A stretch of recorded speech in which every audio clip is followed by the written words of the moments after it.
এক, দুই, তিন, চার, পাঁচ পরপর এইভাবে শুধুমাত্র একটা ডালেই প্রায় 15টি নতুন কুঁড়ি চলে এসেছে। যদিও একটা ডালে এতগুলি ফল হওয়া কখনোই সম্ভব নয়।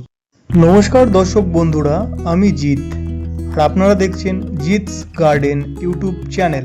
মে মাস পড়ে গেছে, আশা করি এখন প্রত্যেকের ড্রাগন গাছেই কম বেশি কুঁড়ি চলে এসেছে। আমার সব গাছগুলিতেই এবার গতবারের তুলনায় অনেক বেশি কুঁড়ি এসেছে। আর যাদের এখনো কোনো কুঁড়ি আসেনি, চিন্তার কোনো কারণ নেই, কিছুদিনের মধ্যেই তাদেরও ড্রাগন গাছে কুঁড়ি চলে আসবে। কারণ এখন সবেমাত্র ফুল আসার মরশুমের শুরু। আর ফুল আসার পর সকলের যেটা প্রশ্ন থাকে, ফুল তো চলে আসলো, এবার কি করণীয়? চলুন এইসব খুঁটিনাটি বিষয়গুলো ভালোভাবে জেনে নেওয়া যাক। গাছে নতুন কুঁড়ি আসার পরেই মাটিতে কোনো রকম খাবার দেওয়ার প্রয়োজন নেই। আর যে বিষয়টা অবশ্যই খেয়াল রাখতে হবে, কুঁড়ি আসার সাথে সাথে অনেক নতুন ডালও কিন্তু চলে আসে। আর এখন এইসব ডালের মায়া ত্যাগ করে এগুলিকে একটা একটা করে কেটে ফেলুন। কারণ এখন যদি এই ডালগুলি বাড়তে থাকে তাহলে পুষ্টির অভাবে ফুলগুলি ঝরে যেতে পারে এবং ফুল থেকে যে ফলগুলি হবে সেগুলি আকারে ততটা বড় হবে না। তাই এই ডালগুলিকে কেটে ফেলাই ভালো হবে।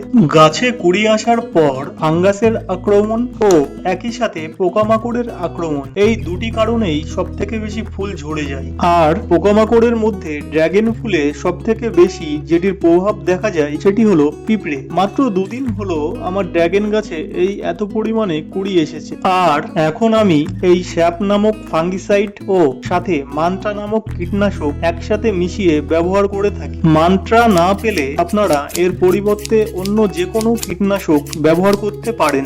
সাপ পাউডার প্রতি লিটার জলে 3 গ্রাম করে এবং মান্ত্রা লিটার প্রতি 2 গ্রাম করে জলের সাথে খুব ভালোভাবে মিশিয়ে নিয়ে নতুন কুঁড়িগুলির উপর এইভাবে স্প্রে করে দেবেন। এবং একই সাথে যদি পুরো গাছে একটু একটু করে স্প্রে করে দিতে পারেন তাহলে খুবই ভালো হয়। এখন আপনাদের বাড়িতে যদি খুব অল্প সংখ্যক ড্রাগন গাছ থেকে থাকে তাহলে বাজার থেকে বেশি দাম দিয়ে কীটনাশক না কিনে মাত্র 10 থেকে 20 টাকা দিয়ে পিঁপড়ে মারার এই চক, যেটিকে লক্ষণ রেখাও বলা হয়, এটা দিয়ে ফুলের চারপাশে এইভাবে গন্ডি কেটে দিতেও পারেন।